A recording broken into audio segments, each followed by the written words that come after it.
TP. Chandrasekharan വധക്കേസുമായി ബന്ധപ്പെട്ട സുപ്രധാനമായിട്ടുള്ള അപ്പീലുകളിൽ ഇന്ന് ഹൈക്കോടതി വിധി പറയാൻ പോവുകയാണ്. സർക്കാരിനെ സംബന്ധിച്ചിടത്തോളവും CPM-നെ സംബന്ധിച്ചിടത്തോളവും ഒക്കെ വിധി ഏറെ നിർണായകമാണ്. ഒരു രാഷ്ട്രീയ കൊലപാതകമെന്ന നിലയിൽ സംസ്ഥാനം ഏറെ ചർച്ച ചെയ്യപ്പെട്ട ഒരു കേസായിരുന്നു അല്ലേ ബിനിൽ?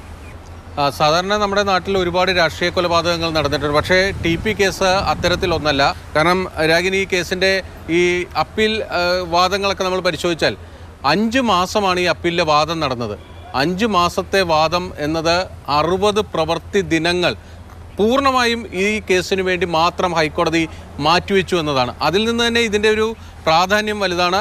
2012 മെയ് 4-നായിരുന്നു വടകരയിൽ ഈ ക്രൂരമായിട്ടുള്ള കൊലപാതകം നടക്കുന്നത്. അതിനുശേഷം 2013 ഫെബ്രുവരിയിൽ വിചാരണ ആരംഭിക്കുന്നു അല്ലേ? അതിനുശേഷം ഡിസംബറിൽ അവസാനിക്കുന്നു.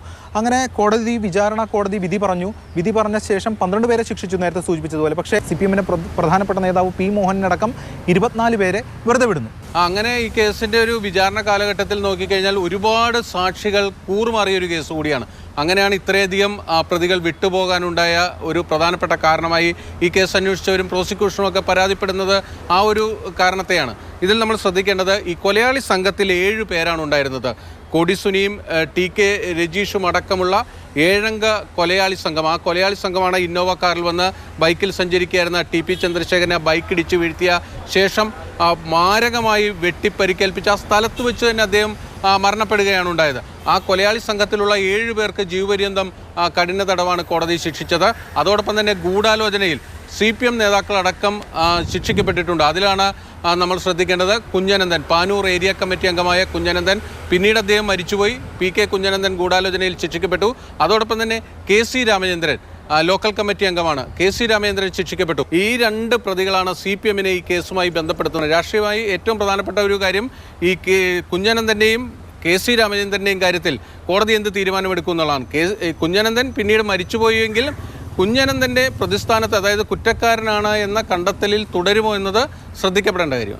പ്രോസിക്യൂഷൻ ആവശ്യപ്പെടുന്നത് ഈ ജീവപര്യന്തം ശിക്ഷ പോരെ ഇവർക്ക് നൽകിയത്, പരമാവധി ശിക്ഷയായ വധശിക്ഷയിലേക്ക് പോകണം. അതോടൊപ്പം തന്നെ ഈ കേസിൽ 36 പേരാണ് വിചാരണ നേരിട്ടത്. അതിൽ വെറുതെ വിട്ടവർക്കെതിരെ 24 പ്രതികളെ വെറുതെ വിട്ടു. ആ 24 പ്രതികളും കുറ്റക്കാരാണ്. അവർക്കുള്ള ശിക്ഷ കൂടി ഈ കോടതി പ്രഖ്യാപിക്കണമെന്ന ആവശ്യം കൂടി ഉയർത്തുന്നുണ്ട്. സർക്കാരിനൊപ്പം തന്നെ KK രമ MLA-യും കോടതിയിലെത്തിയിട്ടുണ്ട്. KK രമയുടെ ഹർജിയുമുണ്ട്. അതായത് P. മോഹനൻ മാസ്റ്റർ അടക്കമുള്ള പ്രതികളെ വെറുതെ വിട്ടതിനെയാണ് KK രമ കോടതിയിൽ ചോദ്യം ചെയ്യുന്നത്.